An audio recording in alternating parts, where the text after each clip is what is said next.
what's your blog about? So, what's your blog about? So, what's your blog about? Hello and welcome to a video where you'll get a quick inside look on me doing some of the sound engineering for the Manic Expression movie. My name is Seth, also known as Ichabod Todd, and in this video I'm trying to increase the volume of one of the main characters, whose name is Cartoon Physicist. And her voice was pre-mixed into a single track, which I'm now going to use as a guide to mix the final film audio. If you hear some guitar playing in the background, just try to enjoy it. That's my kid practicing his guitar. So the first thing I have to do is pull up the raw files, so give me a second to do that. New guy? I'll be using two pieces of software to accomplish my goal here. First, I'll use Sony Vegas to combine all her vocal parts into one big WAV file. That just makes it easier for me to work with, and the reason I don't use Mixcraft to do that in this case is because these files were sent to me as M4A files, which the M4As are some type of Apple MP3, I think. And so once I convert those into WAV files, I'll be using Mixcraft to actually engineer the sound. So right now I'm just making sure everything is in the right order.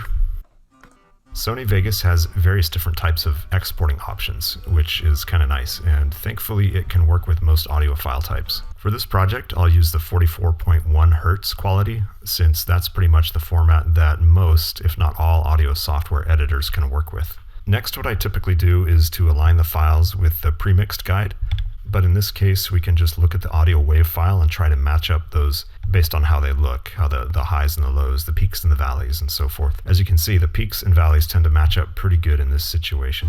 Hello, new guy.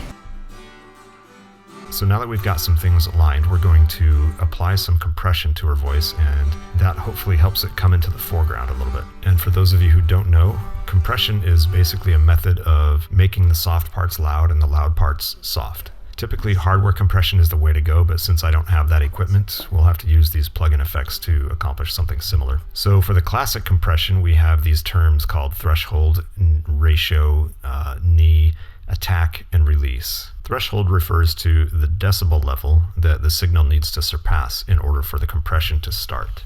Ratio means how much volume reduction the compression applies when the decibels go above the threshold level. So for example, if you've got a ratio of 4:1, that means for every 4 decibels the signal rises above the threshold, then the compressor will decrease the output by 1. Knee is how fast the compressor clamps down on the signal once it surpasses the threshold. And attack is the reaction time of the compressor. Basically, the quicker the better in our case, since voices can quickly go from soft to loud.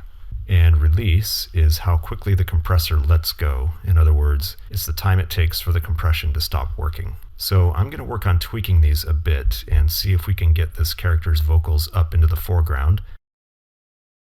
So let me speed up the video while I do that.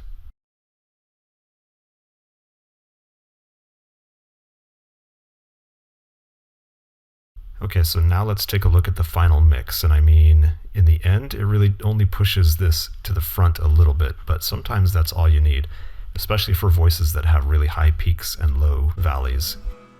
Here you either move up, move out, would be weird if you want. Here you either move up, move out, would be weird if you want. Here you either move up, move out, would be weird if you want. Here you either move up, move out, would be weird if you want. Here you either move up, move out. Anyway, that's it for this session. Thanks for watching.